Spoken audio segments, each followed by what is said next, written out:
સ્વાગત છે વિદ્યાર્થી મિત્રો આજના નવા વિડીયોમાં ધોરણ 12 વિષય સંસ્કૃત પાઠ નંબર 8 જ્ઞેયમ રૂપમ તદેવ મે તે મારું જ રૂપ જાણવું. પ્રસ્તાવના જોઈએ. મહાકવિ કાલિદાસે અભિજ્ઞાન શાકુંતલમના મંગલાચરણમાં શંકરની અષ્ટમૂર્તિઓની પરિકલ્પના કરી છે.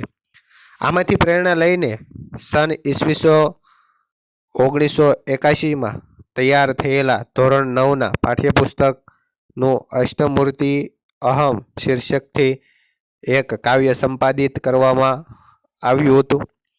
તેમાં પ્રસંગને અનુરૂપ પરિવર્તન કરી શકાય અથવા તો કરીને અહીં નવા પદ્યો રચીને ચરાચર જગતમાં વ્યાપ્ત ઈશ્વરની અષ્ટમૂર્તિઓની નૂતન પરિકલ્પના કરવામાં આવી છે. ઈશ્વર જેમ સ્વેચ્છાએ કોઈ જાતના દબાણ વગર પોતાનું કર્તવ્ય છે એમ માનીને જીવ માત્ર પર સતત પરોપકારની વર્ષા કરે છે, તેમ માનવ સમાજની વિવિધ વ્યવસાયમાં જોડાયેલી વ્યક્તિઓ પણ કોઈ જાતના દબાણ વગર પોતાનું કર્તવ્ય સમજીને સતત કાર્યરત રહે છે.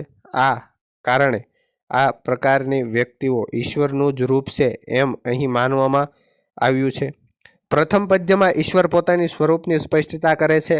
એ મુજબ લોકનું જે હિતકારી અર્થાત કલ્યાણ કરનારું રૂપ છે તે મારું જ રૂપ છે. એ પછી ક્રમશઃ કૃષક, તંતુ વાય, શિલ્પ, પ્રશિક્ષક, વૈદ્ય, વૈજ્ઞાનિક, સાધુ અને સૈનિક એમ માનવ સમાજનું હિત કરનાર 8 વ્યવસાયીઓનો રૂપને ભગવાન પોતાના સ્વરૂપ બતાવે છે. આ 8 વ્યવસાયીઓ માનવ જીવનના અસ્તિત્વ માટે આવશ્યક રોટી, કપડાં, મકાન, શિસ્ત, શિક્ષણ, સુખના સાધનો, સજ્જનતા અને સુરક્ષાને સાધી આપનારા સામાજિકો છે.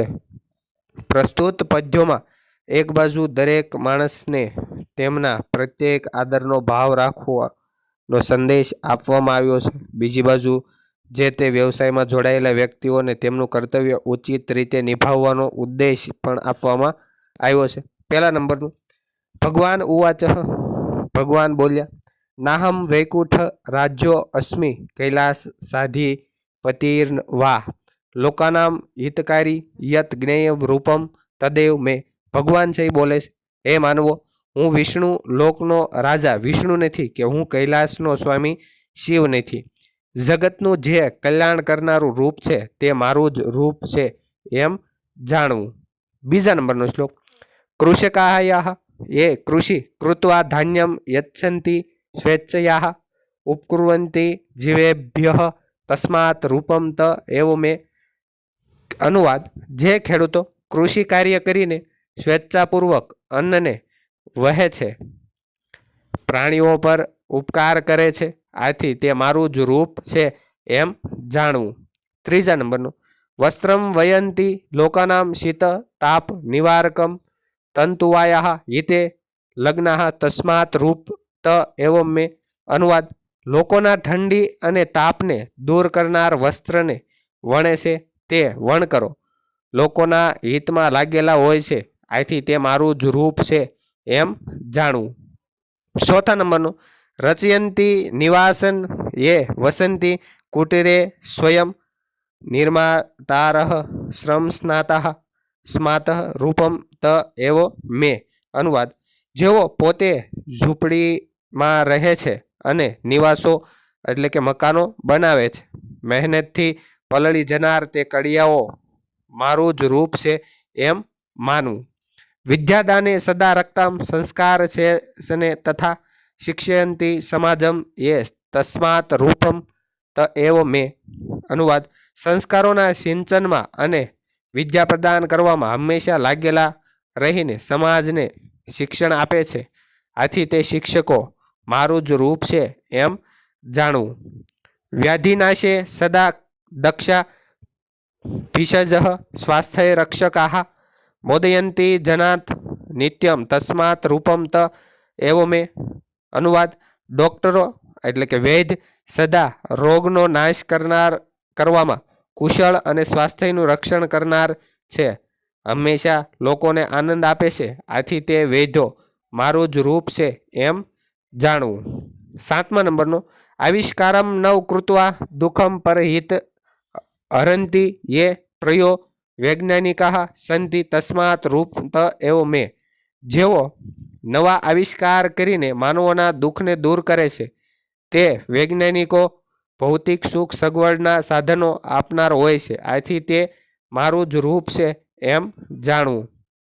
શ્રેયસ્કરા જનાનામ એ સત્પથમ દર્શયંતી છ સાધવઃ સાધયંતીતિ તસ્માત રૂપમ ત એવ મેં. જે આત્મકલ્યાણ કરનાર સત્પુરુષો અજ્ઞાની લોકોને સાચો માર્ગ દેખાડે છે, તે સજ્જનો તો સત્પુરુષો કલ્યાણને સિદ્ધ કરે જ આપે છે, આથી તે સાધુ પુરુષ મારું જ રૂપ છે એમ જાણવું. એશા દેશહિતા એવ પ્રાણઃ જ્ઞાનમ તથા બલમ સૈનિકા રાષ્ટ્રરક્ષે તસ્માત રૂપમ ત એવો મેં. અનુવાદ: જેમના જ્ઞાન બળ અને પ્રયાસ રાષ્ટ્રના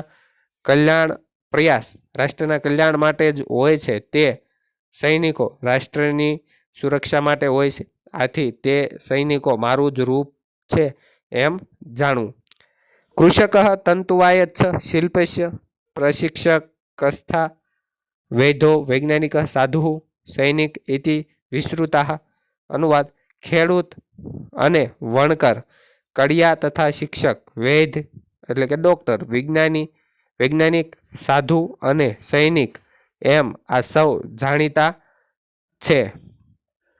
અહમિવ વિના ભેદમ હિતમષ્ટૌ પ્રકૃત વર્તતે નિત્યમ હિતકરા વ્યતે તસ્માત રૂપત એવમ મેં.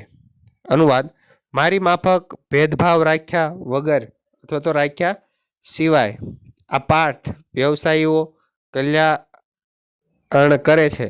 ખરેખર આ સદા ઉપકાર કરનારા છે, આથી તે મારું જ રૂપ છે એમ જાણવું. તો વિદ્યાર્થી મિત્રો, કેટલાક પેરેગ્રાફ અહીં આપેલા છે જે મોસ્ટ આઈએમપી છે.